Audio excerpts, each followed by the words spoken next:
For the Uttar Pradesh, remember, is the state where the Bharatiya Janata Party or the NDA basically will be focusing on what went wrong. And therefore, there has been a review of the Lok Sabha election debacle because that was one state that the Bharatiya Janata Party or the NDA was clearly banking on. And that is where the biggest surprise came from, which also impacted the tally for the NDA in the Lok Sabha elections. Now we are told that there has been a review in which a report has been prepared. This is an internal report, of course. Now, the arbitrariness of officials and administration has been mentioned. Dissatisfaction of party workers of the cadre on the ground has also found a mention. Interestingly, amid the government policy issues, Agniveer has also been cited as one of the reasons for a possible Lok Sabha fiasco. I want to immediately bring in India Today's Himanshu Mishra on this.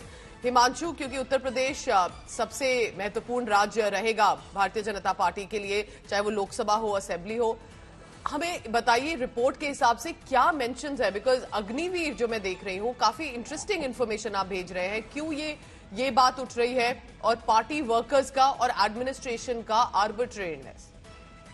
देखिए, जो सबसे बड़ी बातें सामने आई वो ये है कि पार्टी का जो कार्यकर्ता है वो असंतोष में है, उसको नाराजगी है. जिस तरीके से शासन प्रशासन में उनको सम्मान मिलना चाहिए था वो नहीं मिला है. मैं कार्यकर्ता की अगर बात कर रहा हूँ तो उस रिपोर्ट में कार्यकर्ताओं में सांसद विधायकों को भी रखा गया है जिनकी बातों को सुना नहीं गया. उसके साथ साथ ये कहा गया कि अग्निवीर हो, ओल्ड पेंशन जैसे मुद्दे हो जिसको विपक्ष ने हवा दी और आज जनता ने उस पर भरोसा किया. संविधान बदलने को लेकर जो भारतीय जनता पार्टी के नेताओं की तरफ से बयान दिए गए वो नुकसान कर गए और ये जनता के बीच में गया कि शायद ये लोग संविधान बदलना चाहते हैं भारतीय जनता पार्टी. और एक और बड़ी चीज है पेपर लीक. पिछले 6 साल के अंदर कोई भी सरकारी पेपर जो है एग्जाम वो कंडक्ट पूरी तरीके से नहीं हो पाया, पेपर लीक होते चले गए. और उसके बाद जो कॉन्ट्रेक्चुअल जॉब है उसमें सामान्य वर्ग के लोगों को जो है वो ज्यादा से ज्यादा प्रेफरेंस दी गई पूजा. और उस प्रेफरेंस का आधार बनाकर विपक्षी दलों ने संदेश दिया कि एग्जाम होंगे नहीं और ओबीसी एससी के बच्चों को जॉब नहीं मिल रही है, सामान्य वर्ग के बच्चों को जॉब मिल रही है. तो आरक्षण जैसे मुद्दे को वहां से हवा दी गई.